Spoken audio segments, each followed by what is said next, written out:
I am so pleased to welcome my friend Gabby Michael today.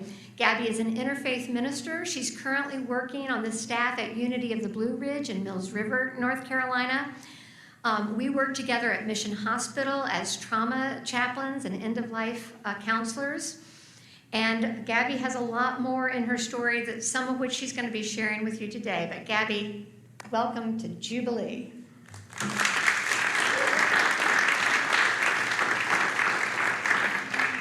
Thank you for having me here. I've often said, before I found God, I found Dolly Parton. I'll never forget the day I first heard her sing. I was driving, and I wasn't driving. I was actually 12 years old. My mom was driving, and the song Here You Come Again came on the radio. And I remember recognizing her voice somehow, as if she was speaking to my soul. And there was a deep knowing in me that this was going to be a woman that was going to have a tremendous impact in my life. Now, my stepfather was the original host of the Hollywood Squares. His name was Peter Marshall, and most people don't know him because he's really old. But let me just turn this up. All right, well, he's 95 actually, and honestly, he survived COVID, and it's a miracle. So I'm very grateful to still have him. But anyway, because Dolly Parton had once been on Hollywood Squares, I was able to meet her for the first time when my stepdad got me backstage passes. It was September 24th, 1979, and it was at the Universal Amphitheater. And that was a day that, it was the only day in like the entire history of my childhood that it was pouring rain. And the Universal Amphitheater at the time was open. So I was devastated and really worried all day long, thinking, I'm not gonna be able to see the concert. I'm not gonna be able to see the concert. It's pouring, it's pouring. And as we were driving to the concert, it was like the parting of the Red Sea. The clouds started parting and I could see the sky, and it was like, it's a miracle. It was unbelievable, and it was the best concert, and I was so excited to be able to meet her afterwards. It was very brief, but again, it was that feeling of, I know you, you know? And so a few months later, my stepdad brought me to the set of 9 to 5 so that I could hang out with her for the whole day. And like any teenager, I brought a garbage bag filled with gifts for her. And I'd made this 3D, you know how you like insert something to make a 3D butterfly for her? And it had glitter all around the edges and everything. I don't know if you're familiar with glitter, but it gets all over everything. So when she whipped it out of the bag, it was like, woo, of glitter everywhere in her trailer. So she took the butterfly out, and she loved that, and inside the bag there was also a picture of me dressed as her for Halloween. And as she looked at the picture, she flicked off the glitter and said, well, wow, you look just like me. And I looked nothing like her. And I also had some lyrics to a song that I'd written about her. And inside I also had a demo tape. I had started singing, and I was really excited about sharing it with her because I sang one of her songs, Two Doors Down. And so I gave her the tape, and she said, oh, this is wonderful. Well, I'll have a listen to it, and I'll call you and let you know what I think. And I was like, yay. So then I ran out to tell my dad, oh, yay, Dolly wants to hear my CD, not my CD, my tape. And I was very excited. And you know, there's Lily Tomlin and Jane Fonda, and I was like, whatever. Anyway, Dolly, I was so excited about Dolly, I couldn't believe it. So anyway, after watching her, you know, shoot a bunch of different scenes and stuff, I went home and I was waiting for Dolly to call. And this was probably my first spiritual lesson that I got from her. I kept coming home from school and saying, did Dolly call? Did Dolly call? And, my stepdad said, honey, she's very busy. I really want you to like curb your excitement because she probably won't be able to call you. And I was like, oh no, I believe. She said she's gonna call me, I believe. And I believed. And the next day I'd come running home from school and I'd say, did Dolly call? Did Dolly call? No, honey, she didn't call. So it was like 5 or 6 days later and I'm in my room and all of a sudden I hear my mom screaming, running down the stairs, Gabby, Dolly's on the phone. I was like, oh my gosh. So I go tearing upstairs and I grab the phone. Hello? And she says, well, hello, star. I'll never forget it. And she said, you sound just like a cross between me, Barbara Streisand, and what was that? Linda Ronstadt. Yeah, and I thought, oh my gosh, it was like just unbelievable that she would call me. But I believed. And so that set up this whole foundation of me believing in things, believing in the power of our thoughts.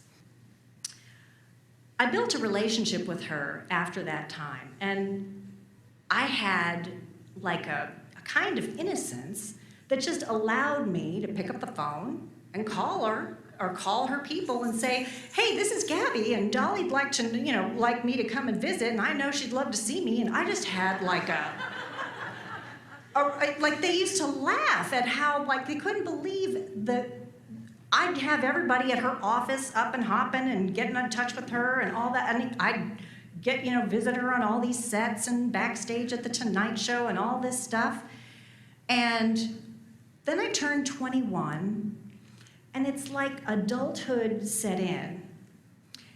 And that story in the Bible where Jesus is walking on water, and Peter wakes up and it's a storm, and he looks out and he sees Jesus walking on the water, and Jesus says, fear not, take my hand and step out and walk with me. And so he does, and he's walking on water. So I was walking on water for those first years. And what Peter does is he looks down and he starts to sink into the water and panic. And that's kind of what happened when I turned 21. I looked down and I realized, oh my gosh, this is Dolly Parton. Like, I can't call her and just say, hey, I need a drive on at the, this studio or that studio.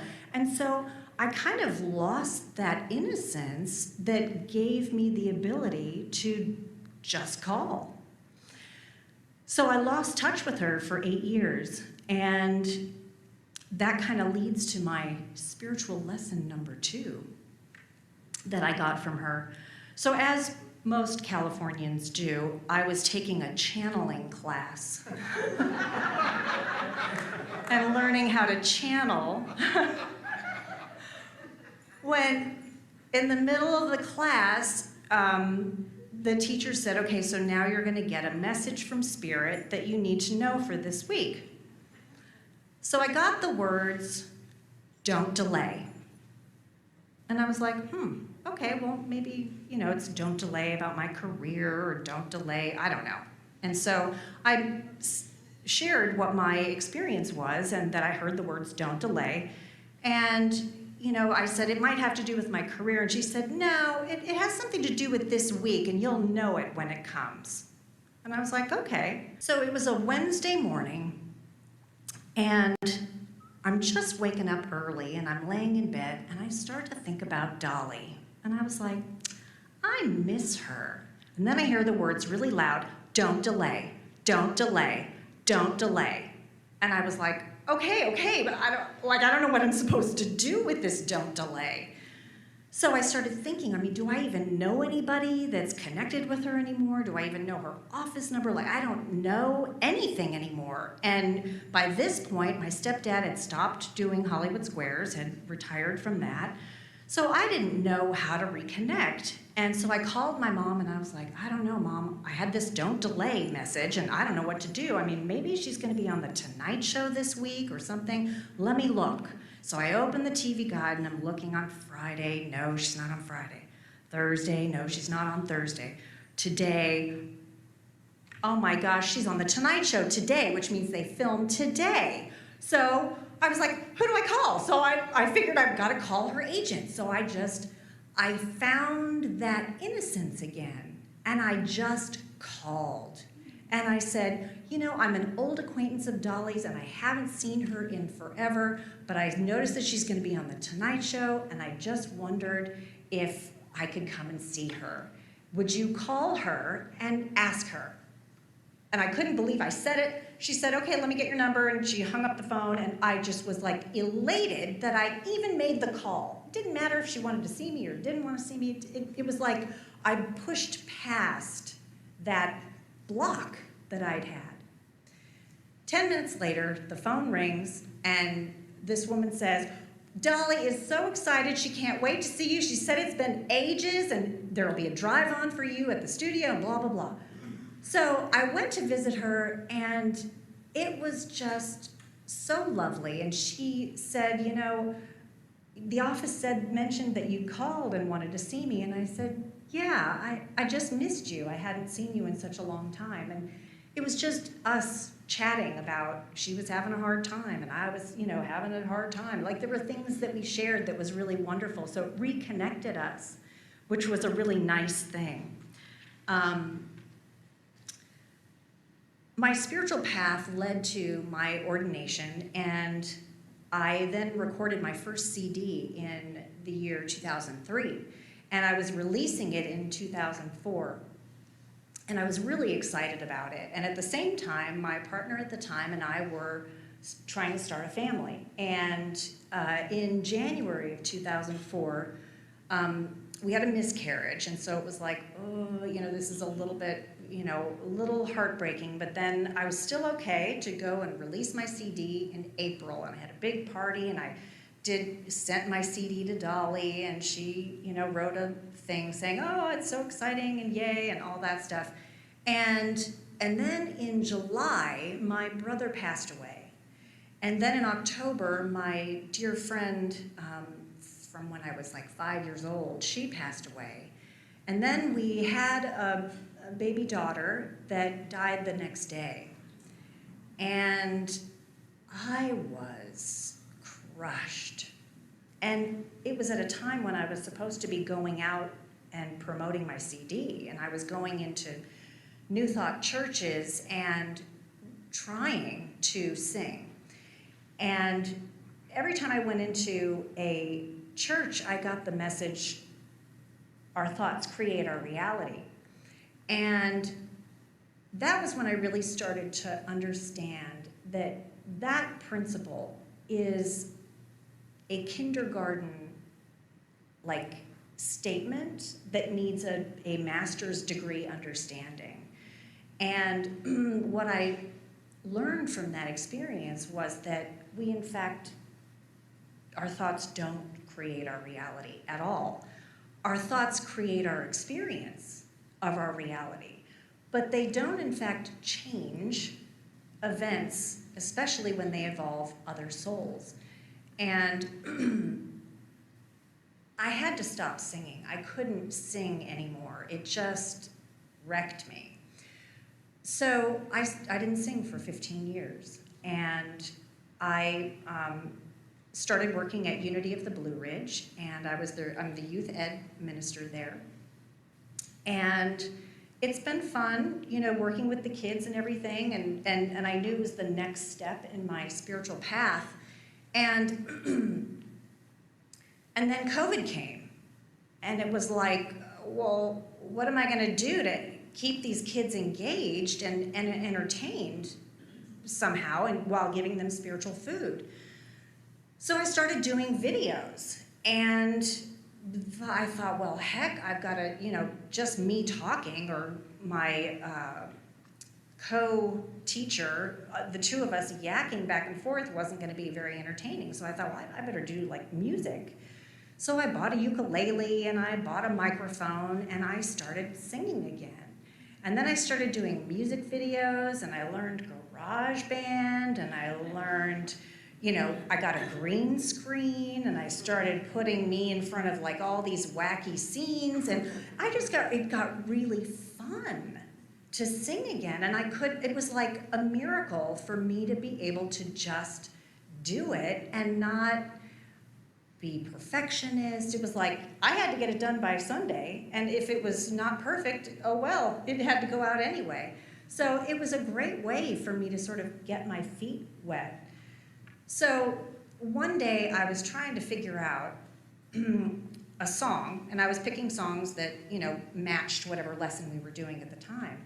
And one day I needed a song for teaching the kids how to listen to their inner voice, and I couldn't find one that I liked. So I just thought, well, maybe I could write one. So I wrote it, and then I wrote another song, and then I wrote another song. So I had never written songs before this whole COVID thing. So as we were all going through this, I started noticing Dolly was like doing everything. She was reading us bedtime stories. Did anyone see any of her bedtime stories? Right, she's reading us bedtime stories. And then she did something that nobody else did. And that was she donated $1 million toward the Moderna vaccine. And at the time, I was not all that interested in the vaccine. I just thought, I don't know, this is a little bit sketchy as far as I'm concerned. But when I saw that she was involved, I know her. And what I know of her is that being in her presence, there is something that comes from God that moves through her that stays with you if you've been in her presence for months. She's, if they don't come up with some kind of sainthood for her, I'm serious. I mean, I'm certain that there are miracles associated with her in some way, shape, or form. But when I realized that she was involved, I thought, okay, it's safe. I'm good. Because I know she doesn't involve herself with anything negative. She won't even have an interview with a reporter that has interviewed someone negative. So she does not allow that presence around her. So I went into that, listen to your inner voice, that lesson that I learned. And so I decided, yeah, I'm going to do it, because I know that if she's involved, it's gold. The third song that I wrote was, it came from this viewing of our society and where we are right now. And it's so troubling to me how opposed everything is and how politicized everything has become. And I kept thinking, like, why can't people just do like what Dolly would do? For example, when she heard that Dixie Stampede was offending people, everybody got all up in arms when she changed the name of her restaurant to just Stampede. And why did you give in to this whole thing? Why did you just keep the name? Who cares? And she's like, wait a minute, I'm a business. Why would if I find out that it hurts somebody's feelings, why do I want to continue hurting someone's feelings? It just is common sense to do the right thing. And I thought, that's it. It's just to do the right thing. And I kept thinking, if we only had more Dolly Partons in the world, we'd be in a whole different place. So I wrote a song that basically challenges all of us to ask ourselves one critical question. So I want to go ahead and sing that now.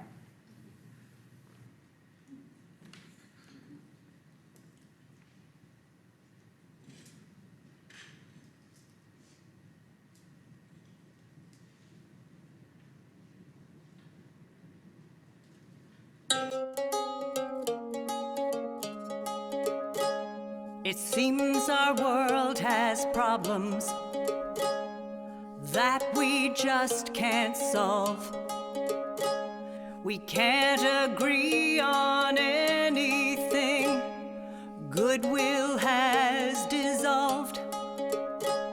But there is one solution to everything we face.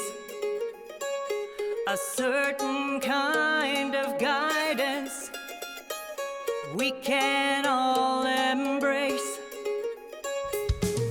When looking for direction, ask yourself one critical question. What would Dolly do if she were in my shoes? What would Dolly do? She'd do the right thing. She'd do the right thing. When her town was hurting and they lost their livelihood, she built a park to make new jobs and called it Dollywood. When Gatlinburg burned to the ground and hundreds lost